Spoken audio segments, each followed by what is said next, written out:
Indices raised to another index. The laws of indices can be used to simplify the square of a square or a cube of a square, and so on. For example, simplify x cubed all to the power 4.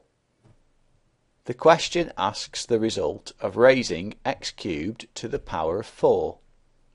You can write this in full as x cubed to the power 4 equals x cubed times x cubed times x cubed times x cubed, which equals x times x times x times x times x times x times x times x times x times x times x times x, which equals x to the power 12.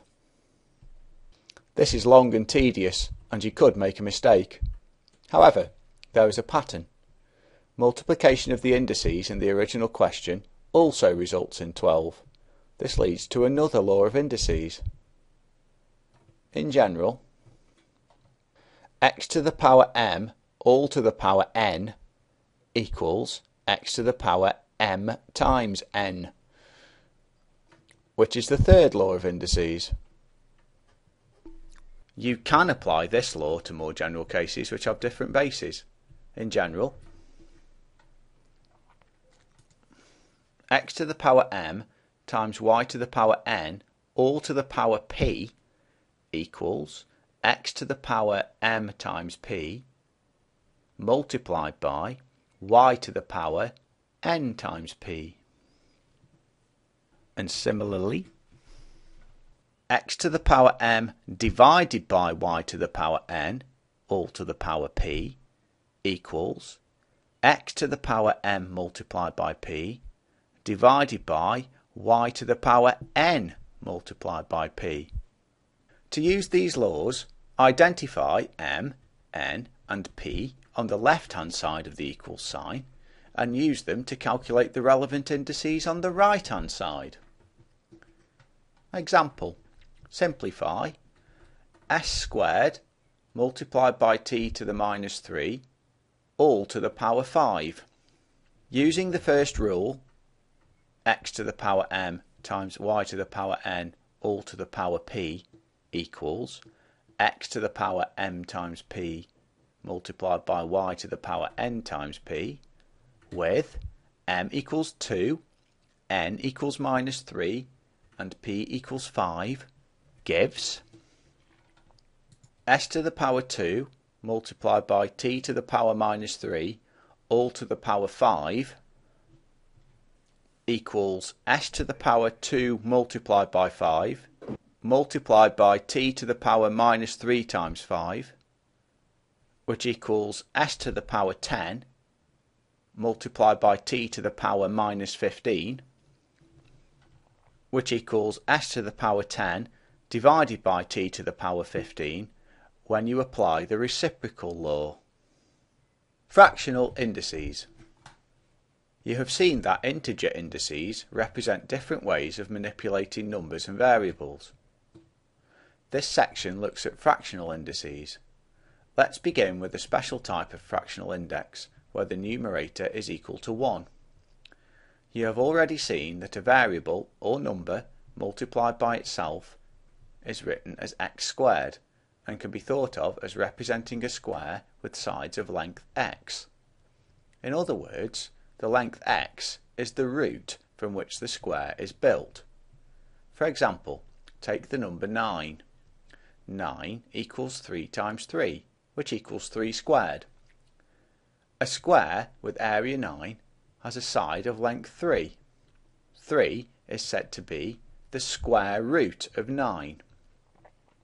This is given a special symbol, this, or simply this. Note that minus 3 is also a square root of 9, as minus 3 times minus 3 is also 9. It is useful here to restrict our discussion to positive numbers only. Similarly, 3 is the cube root of 27, as a cube of volume 27 has the side length of 3. Cube root has the symbol this. The higher roots, 4th, 5th, and so on, represent shapes outside of 3 dimensions, but the principle is the same. It is possible to express these roots as indices using the first law. Let's return to the number 9. Knowing that 9 equals 3 times 3, and letting 3 equal 9 to the power m, where m is unknown, you can write 9 equals 3 times 3 equals 9 to the power m multiplied by 9 to the power m. As 9 equals 9 to the power 1, the equation above implies that 9 to the power 1 equals 9 to the power m multiplied by 9 to the power m. From the first law of indices, m plus m must equal 1, and so 2m equals 1, or m equals a half.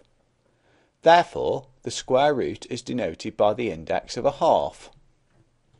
You can follow this procedure for any root and determine that for the mth root, the mth root of x equals x to the power 1 divided by m, where the numerator in the index is always 1. Finally, let's look at the fractional indices where the numerator is not 1. To understand how to manipulate these indices, it is useful to remember that the fraction m divided by n can always be written as m multiplied by 1 over n. Remember that the third law of indices has the indices multiplied together. Using these two facts allows a final general rule to be written as x to the power m divided by n equals x to the power 1 over n all to the power m, or equivalently, x to the power m divided by n equals x to the power m all to the power 1 over n. Further guidance and information. If you have any further questions about algebra or would like to discuss any other aspects of mathematics, you can talk to your lecturer or personal advisor, or make an appointment to see a learning enhancement tutor in the Dean of Students office.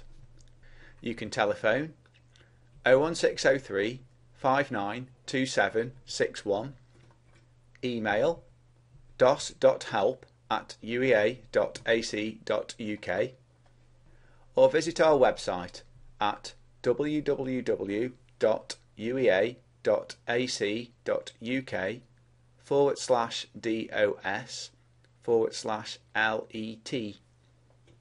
There are further resources on many other aspects of numeracy, mathematics, statistics and science available from the Dean of Students office and on its website. These include questions to practice, model solutions and webcasts illustrating essential skills. This guidance is one of a series on mathematics produced by the Dean of Students office at the University of East Anglia.